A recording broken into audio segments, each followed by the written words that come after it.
All right, in this video, I thought we'd try something fun and rank all of the keyboards that I have ever owned on a tier list. So here I have just that. I have a tier list and I have images of the 13 different keyboards that I have owned. And these should be in relative chronological order. Some of them may not be, but this should be pretty close. So the first keyboard that I ever owned was a gift from my parents. It was a YPG 235 from Yamaha, and I think I'll put that in the B tier. It was actually a great board to start off with and to grow into. It had 73 keys on it, and so it was a nice board, and it was nice to start off with, and it had lots of different sounds on it. Yeah, it was great. And then eventually I realized I needed 88 keys, and so I got the YPG 535, which I will also put in the B tier. It wasn't that much of an improvement over the 235 besides having more keys, which is sort of the main reason why I got the 535. So it was a nice board. It also had some expanded MIDI functionality that the 235 didn't have. You could export songs that you record on the keyboard as MIDI files and import them into GarageBand. I remember doing that, on some occasions, and that was a nice feature. And then one year I got some Christmas money or something, and it was like $150. And I remember I'm like, oh, I want to get another keyboard. And so I went over to Guitar Center and bought this Yamaha PSR E343, which I will put in the C tier. I remember it was $150, and it was a decent board. It wasn't great. It didn't have that many features on it. You couldn't really record much on it, and it wasn't that great. I think that's a C tier board. And then I got the PSR E443, which I will actually put in the A tier for sentimental value. These boards are incredibly rare nowadays. You can find them on the used market, but they're very expensive. Actually, they run about $300 on the used market, which actually may have been more than these were originally priced at. So they're pretty rare, and they were great. This keyboard was great. It had like 800 sounds on it, which was more than any of my previous keyboards, and it had better sounds. So it was nice, and it had all kinds of, song recording functionality. It had the same MIDI functionality of the YPG 535. Actually, you could export things to a flash drive. So yeah, that was a nice board. Actually, I really miss it. Have always been thinking about trying to get another one. So maybe I will at some point. They are just pretty expensive on the used market. And then at some point, I don't know where this really falls in the chronology of things, but I got 3 Korg Volca synthesizers, and I sort of grouped them together. And I would put those as a B tier. I didn't really use them all that much. I thought they were really cool, and it was sort of shortly after they came out with the Volca FM. I was like, this is cool. An FM synthesizer, a really small FM synthesizer.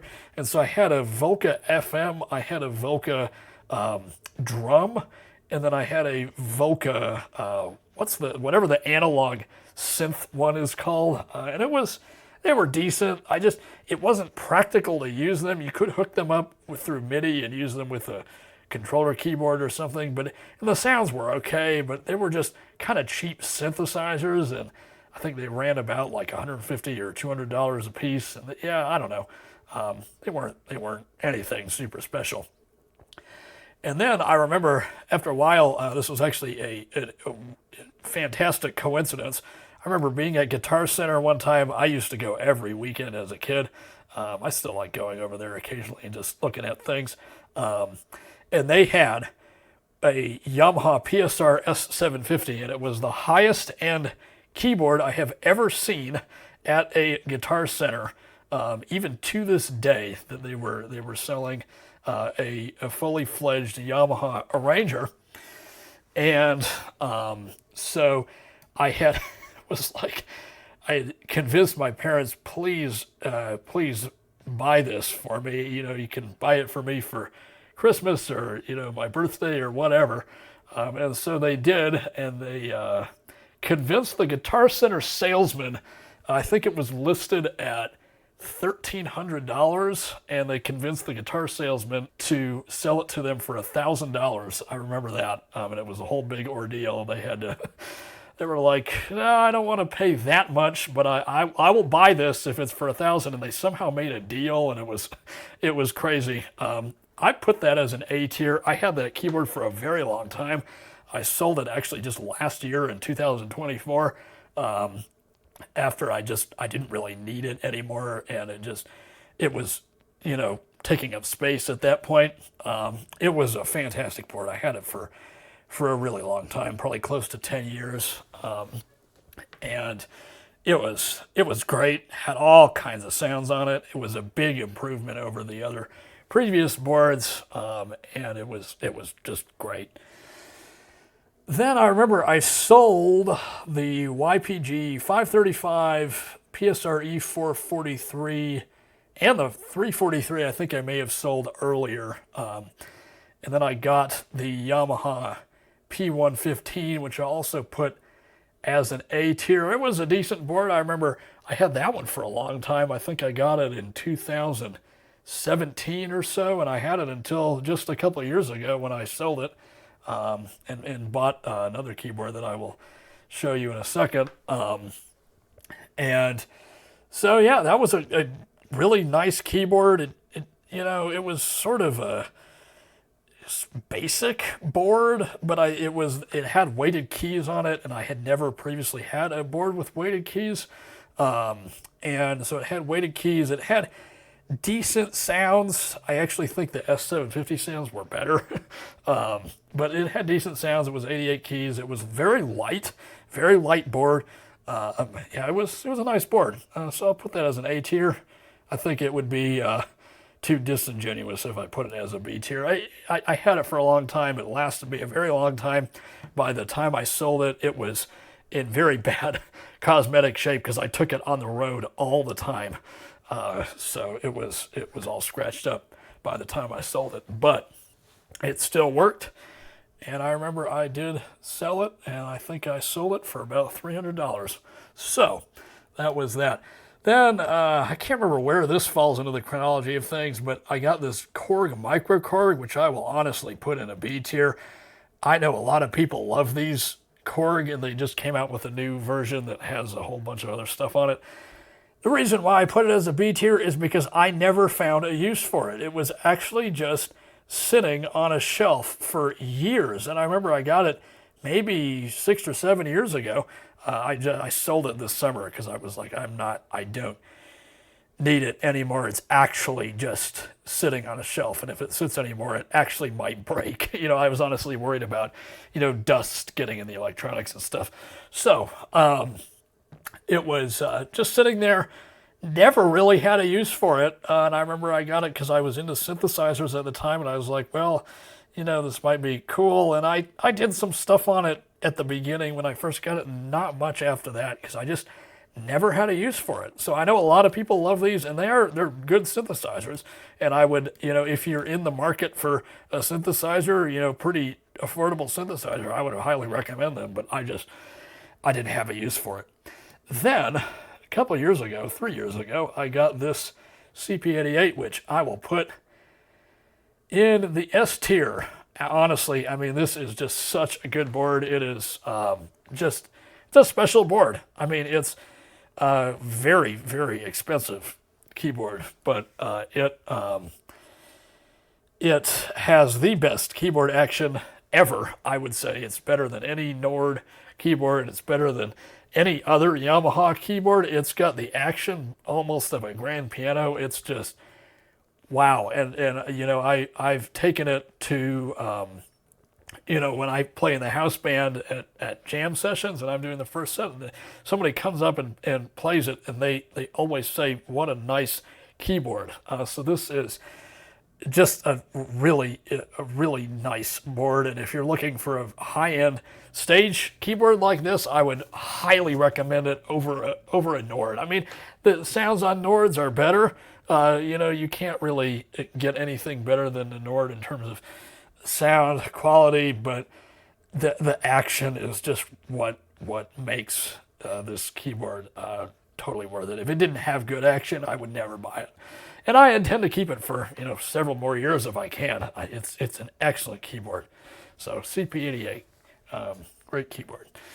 Then recently, this past year, I've gotten this MX61. I'll put that in the A tier, I'd say. In terms of sound quality, it's pretty much grouped within these, action grouped within these. I got it to take up to college with me, play some gigs up there, some trio gigs and stuff. And it's been great for that. And been good at home too. I had it when I first got it. I had it at home, and then I shipped it up there, and it was at home. It was really, really great. Played a lot of gigs on it. Now this, I think, falls way earlier in the chronology. I just had remembered this one as I was thinking about this. Yamaha MM6. I had that for not that long, maybe a year or two. I got a good deal on it, I remember, and it was just like, all right, here's another 61 key. Honestly, a C tier. I mean, if I had to be perfectly honest, it was not a good keyboard at all. It would work like if you need a keyboard, and it's like you actually you need a keyboard and you don't want the MX61, then the MM6. But I would not recommend it. The MM6 is way overpriced on the used market. I got this MX61 for $400, and I believe the MM6 goes for close to $400 also. So it's not worth it in my opinion. Now, moving on to MIDI keyboards, I had this LX61 controller. I think I might even still have it somewhere. I never use it. I got it to take to LA with me for that film scoring program. I made a video about that whole program. I did not need to get this, but I was worried that 25 or 49 keys was not going to be enough, and so that's why I got it. C tier. It was not great. I remember I got it for about $100, and it was. I don't think it's worth that kind of money. Maybe worth $50, honestly. I mean, so I don't know. Not the best controller. I remember the velocity response was very whack. It was weird. Now I think this Alesis controller I've got to put in the F tier because,